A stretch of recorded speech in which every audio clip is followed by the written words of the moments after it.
আমাদের ঠাকুরগাঁও বড় মাঠে বেলাল ভাই আসছে। কি হয়েছিল সেদিন ঠাকুরগাঁও বড় মাঠে যে কারণে বিল্লাল ভাই রাগে এখান থেকে চলে যায়? আসসালামু আলাইকুম, আমি বিশাল মাহমুদ। আমার সাথে যে ছেলেগুলোকে দেখছেন এগুলো হচ্ছে আমার গেস্ট, যারা বাইরে থেকে আসে। তাদের সাথে আমি দেখা করতে গেছিলাম ঠাকুরগাঁও বড় মাঠে। তারপরে হঠাৎ করে দেখি শহীদ মিনারের উপরে থটস অফ বিল্লাল আসছে। তো যাই হোক, আমি তার সাথে একটু দেখা করতে গেলাম, কারণ যেহেতু সে ভালো কাজ করতে আসে এই জন্যই আসা আর কি। যাই হোক, এখানে হয়তো শুনতে পেলেন আমি নিজেই বলতেছিলাম সাইডটা আমি ক্লিয়ার করে দিচ্ছি যেন তার টাকা তুলতে অসুবিধা না হয়। মূল কথা হচ্ছে যে সে একটা ভালো কাজে আসছে, তাকে সাহায্য করা আমাদের ঠাকুরগাঁওবাসীর জন্য দায়িত্ব এবং কর্তব্য। কিন্তু সে টিকটকার পার্সোনাল লাইফে আর যাই করুন না কেন সেটা আমাদের দেখার মাথা ব্যথা নেই। কিন্তু এই যে আসলে একটা টিকটকার, এটার প্রমাণ সে দিয়ে দিয়েছে। ঠাকুরগাঁও নিয়ে বাজে মন্তব্য করার জন্য তাকে অবশ্যই প্রকাশ্যে এসে ক্ষমা চাইতে হবে। তাছাড়াও সে যে সবকিছু ভুয়া বলেছে এর প্রমাণ আমি আপনাদেরকে এক এক করে দিয়ে দিচ্ছি। প্রমাণ দেওয়ার আগে আপনারা এই ভিডিওটা একটু মনোযোগ দিয়ে দেখুন। হয়তো ঠাকুরগাঁও আসছে, পোস্ট দেখছে, তার কিছু ফ্যান ফলোয়ারকে বলছে যে বিলাল ভাই যাচ্ছে অথবা যাবে, ডিস্টার্ব করো যাতে কাজ না করতে পারে।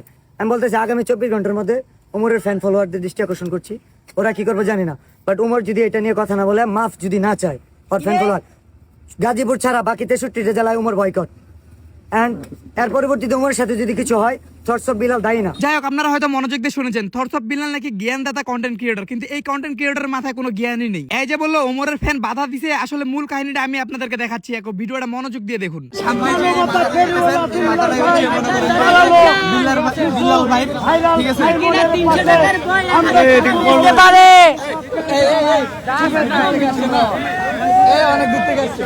বাস এখানে এইটুকুই কাহিনী ছিল। এই পুচ্চিটা যে পিছন থেকে বলতেছিল 300 টাকার বই 1000 টাকা বিক্রি করছে, তাও আবার আমি তাকে চুপ করাই দেই। আসসালামু আলাইকুম ভাই, আমার নাম মোহাম্মদ বিশাল মাহমুদ।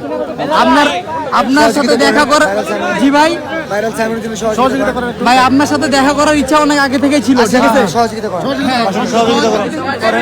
এই যে এখানে থটস অফ বিল্লালের টিকটকার যেগুলো আছে, যেগুলো আমাকে নিয়ে ভিডিও বানাইছে, 50 টাকা কেন দিছিস, 50 টাকা কেন দিছিস। আরে ভাই, আমার গেস্ট আসছিল, আমার টাকা খরচ হয়ে গেছে, তার উপরে সে আমাকে জোর করে সামনে নিয়ে যায়, মানে সে আমাকে চাপাই দিচ্ছে যে ভাই টাকা দান করো, টাকা দান করো। 50,000 টাকা দেওয়ার ক্ষমতা নাই ভাই আমার।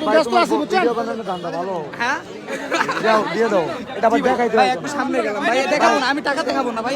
ভাই হইছে ছবি তুলো, আমার কাছে 100 আমার না ভাই, আমি শুধু 1 মিনিটের জন্য থাকবো ভাই। আপনি 1 মিনিটের জন্য 5,000 টাকা। 1 মিনিট লাগবে না ভাই, 30 সেকেন্ডও লাগবে না ভাই। তোমার ফোন কত?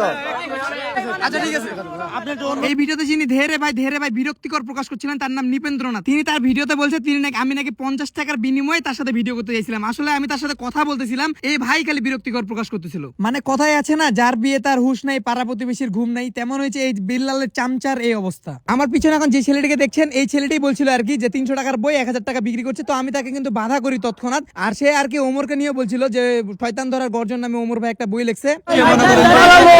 এখানে হয়তো বুঝতে পারলেন যে এখানে বলছিল যে শয়তান ধরার গর্জন, যেটা কিনা ওমর ভাই লিখছে এই যে আমাদের বিল্লাল ভাইকে নিয়ে। এই বিষয়টা নিয়ে সে মনে করেন যে এখান থেকে নিজে চলে গেছে। এখানে কম করে হলো 100টার বেশি ক্যামেরা ছিল। একটা ক্যামেরাতে যদি ওই দেখাইতে পারে যে এখানে ঠাকুরগাঁয় তাকে মানবিক কাজে বাধা দেওয়া হয়েছে। এখন যারা ঠাকুরগাঁয় থাকেন তারা বলেন এই ছেলে যদি আমাকে মেসেজ দেয়, তাও 2 দিনে 3 দিন পর আমার মেসেজের রিপ্লাই পাবে কিনা সন্দেহ আছে। সেখানে ওমরের মতো একজন সেলিব্রিটি ভাই নাকি একে মেসেজ দিয়ে বলছে যে ওকে সামাজিক কাজে বাধা দাও। এর মাথায় কি কমন সেন্স আছে? গাইবান্ধার একটা মানুষ ঠাকুরগাঁও গেল, সেখানে উমরের ফ্যান ফলোয়াররা তার ব্যাগ, তার প্রয়োজনীয় জিনিসপত্র এবং অল্প টাকা ছিল, সেটা যদি ছিনতাই করে। বিল্লাল ভাই আবারও এখানে মূর্খতার প্রমাণ দিল। কারো কাছ থেকে কোনো কিছু ছিনিয়ে নেওয়াই হলো ছিনতাই, কিন্তু এই মফিসের মতো বললো হারিয়ে যাওয়া জিনিসকে ছিনতাই হয়ে গেছে। তাহলে এটা কেমন ফ্যান বেস হইছে?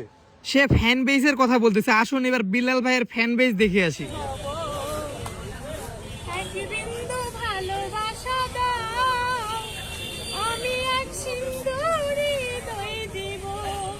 কিরে উমর খানকির পোলা, শুনলাম তোর কিছু অবৈধ পোলা পান নাকি ঠাকুরগাঁও থটস অফ বিলালে মানবিক কাজে বাধা দিচ্ছে।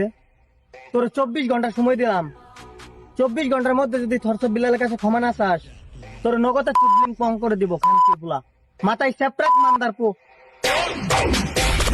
তাছাড়া এখানে কথা হচ্ছে যে এই থটস অফ বিল্লাল যে এখানে মনে করেন যে সাহায্য করে, সবাইকে উস্কায় সাহায্য করে যে এই ওমর আসুক 1 লাখ টাকা দিক, এই সবাইকে চাপায় দেয়। দাঁড়ান আমি প্রমাণ দিচ্ছি আপনাদেরকে। বিলালকে ঘৃণা করেও যদি এই দিনাজপুরে যে উমর ভাইয়ের ভালোবেসে 1 লক্ষ টাকা নিয়েছে, আমি তার স্যালুট করতাম।